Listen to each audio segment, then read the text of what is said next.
혹시 바닷속에 묻힌 왕이 있다는 사실을 알고 계시나요?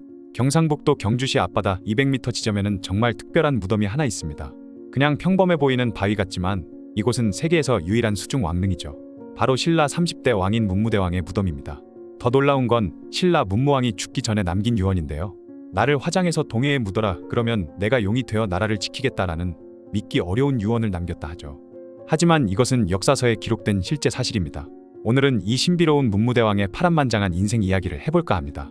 문무왕의 원래 이름은 김범민이었습니다. 626년에 태어난 그는 태종무열왕 김춘추와 문명왕후의 맏아들이었죠. 그런데 이 왕자의 어린 시절에는 가슴 아픈 사건이 하나 있었는데요. 범민이 겨우 17세였을 때 백제군이 신라의 대하성을 공격해서 함락시켰고, 그때 대하성주였던 김품석과 그의 아내 김고타서가 모두 세상을 떠났는데, 김고타서는 다름 아닌 범민의 어린 여동생이었습니다. 더 충격적인 건 백제군이 여동생의 시신을 감옥 바닥에 파묻는 모독적인 행위까지 저질렀다는 것이었죠.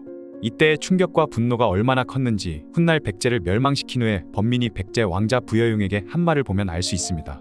예전에 너의 아비가 나의 여동생을 억울하게 죽여 옥중에 묻었다. 그 일은 나로 하여금 20년 동안 마음이 아프고 골치를 앓게 하였는데 오늘 너의 목숨이 내 손 안에 있구나 라고 말하고 나서 부여용의 얼굴에 침을 뱉었다고 하죠. 17세 소년이 품은 복수심이 20년 후에 실현된 거죠. 650년 24세가 된 범민은 당나라의 사신으로 파견됩니다. 여기서 그는 뛰어난 외교 능력을 보여주며 당고종으로부터 태부경이라는 벼슬을 받았죠. 이후 아버지 김춘추가 왕위에 오르자 범민은 파진찬으로서 병부령에 임명되었습니다. 오늘날로 치면 국방부 장관인 셈이죠. 그리고 655년에는 정식으로 태자가 되었고 5년 후인 660년 드디어 백제 정벌이 시작됩니다. 35세가 된 태자 범민은 김유신과 함께 오만 대군을 이끌고 백제 정벌에 나섰고 당나라 장수 소정방과 연합하여 백제의 수도 사비성을 공격했죠. 그리고 사비성이 함락된 후 앞서 말했던 복수를 완성하게 되었던 것입니다.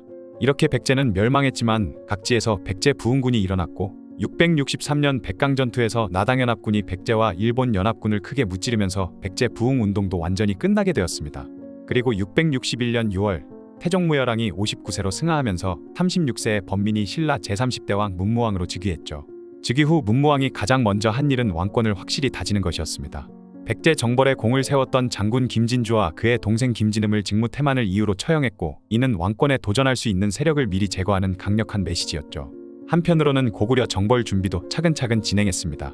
당시 고구려는 연개소문이 죽은 후 그의 아들들 사이에 권력 다툼이 벌어지고 있었는데 이 기회를 놓치지 않고 668년 문무왕은 직접 군대를 이끌고 본격적인 고구려 공격을 시작했죠.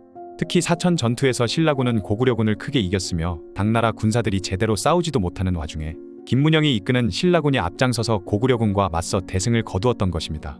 이후 9월 21일 드디어 평양성을 포위하면서 고구려 보장왕은 결국 항복했고 668년 12월 마침내 고구려가 멸망하게 되었죠. 하지만 진짜 어려운 싸움은 이제부터 시작이었습니다.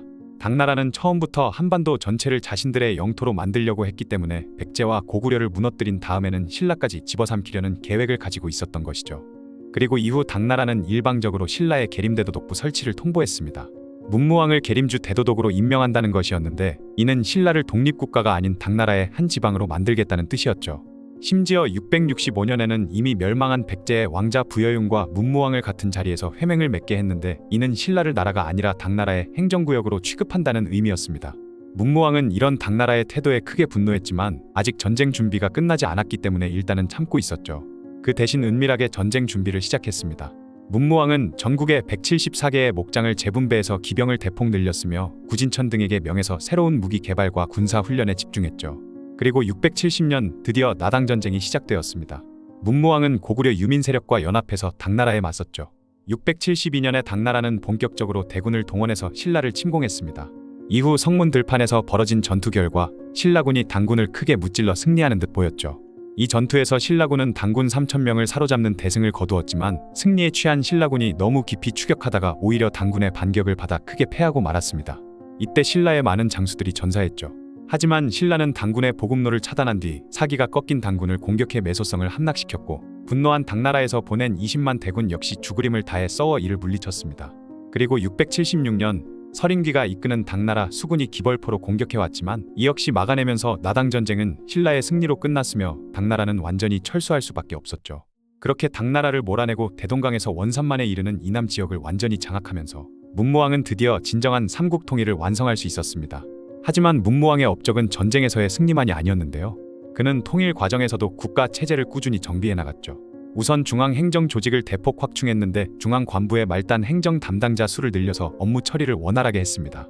그리고 지방 통치를 위해서는 소경제를 확대했으며 군사 조직도 대폭 개편했죠. 신라인뿐만 아니라 백제인, 고구려인, 심지어 말갈인까지 포함한 구서당을 조직했습니다. 이는 단순히 통치하는 것이 아니라 진정한 통합을 추구한 것이었죠. 또한 675년에는 모든 관청과 주군의 동인을 제작해서 나누어 주었으며 이는 중앙집권체제가 완전히 확립되었음을 보여주는 상징적인 조치였습니다. 문무왕은 강력한 왕권을 바탕으로 귀족들을 견제하면서도 하급 관료와 백성들에 대해서는 우대 정책을 펼쳤던 것이죠. 또한 전쟁으로 피폐해진 경제를 회복하기 위해 대사면을 실시했는데 사채를 탕감해서 이자를 갚지 못해 노예로 전락할 사람들을 구제했습니다. 종교적으로는 화엄종을 적극 지원했으며 전국 명산에 화엄 개통 사찰을 세웠고 가야산 해인사, 지리산 화엄사 등이 유명한 화엄 십찰이죠. 그리고 시간이 흘러 681년 문무왕은 21년간의 재위를 마치고 56세의 나이로 세상을 떠나면서 처음 이야기해드린 놀라운 유언을 남겼던 것이죠. 당시 신라는 삼국 통일을 완성했지만 언제 또 다른 외침이 있을지 모르는 상황이었기에 문무왕은 죽어서도 바다의 용이 되어 적들의 침입을 막겠다는 의지를 보인 것입니다. 그리고 그의 아들 신문왕은 아버지의 유언을 그대로 따랐고 문무왕의 시신을 화장한 후 경주 앞바다 대왕암에 장사를 지냈죠. 또한 가문사를 지어서 용이 된 아버지가 드나들 수 있도록 동쪽에 수로를 만들고 이견대를 세워서 아버지가 용이 되어 승천하는 모습을 지켜보겠다고 했습니다. 많은 시간이 흘러 1967년 학자들이 처음으로 대왕암을 본격 조사했는데요. 그들은 대왕암 내부에 인공적으로 만든 십자형 수로를 발견했는데 바닷물이 동쪽으로 들어와서 서쪽으로 나가도록 설계되어 있었죠. 그리고 수로 중앙에는 거대한 바위가 마치 관 뚜껑처럼 놓여 있었습니다. 처음에는 이 바위 아래에 문무왕의 유골함이나 부장품이 있을 것이라고 생각했지만 바위 아래에는 아무것도 없었다고 하죠. 유골함도 부장품도 심지어 유골의 흔적조차 발견되지 않았습니다. 그 거대한 바위는 그냥 20톤짜리 자연바위였을 뿐이었죠. 신라인들이 문무왕의 화장한 재를 이곳에 뿌리고 그를 기리는 추모 공간으로 만든 것으로 보입니다. 비록 유골함은 없지만 문무왕을 기리는 성스러운 장소로서 해중왕릉의 의미는 충분히 있다고 할 수 있죠. 실제로 지금도 이곳에는 문무왕이 용왕이 되었다고 믿는 사람들이 찾아와서 기도를 올리는데 무속인들 사이에서는 전국에서 기도빨이 1위인 곳으로 여겨진다고 합니다. 그런데 문무왕의 이야기는 여기서 끝나지 않는데요. 신라인들은 정말로 문무왕이 용이 되었다고 믿었습니다. 신문왕 때 만파식적이라는 신비한 피리가 나타났는데 이것도 바다의 용이 된 문무왕과 하늘의 신이 된 김유신이 함께 만들어서 보내준 것이라고 했죠. 그리고 민간에서는 더욱 구체적인 이야기가 전해집니다.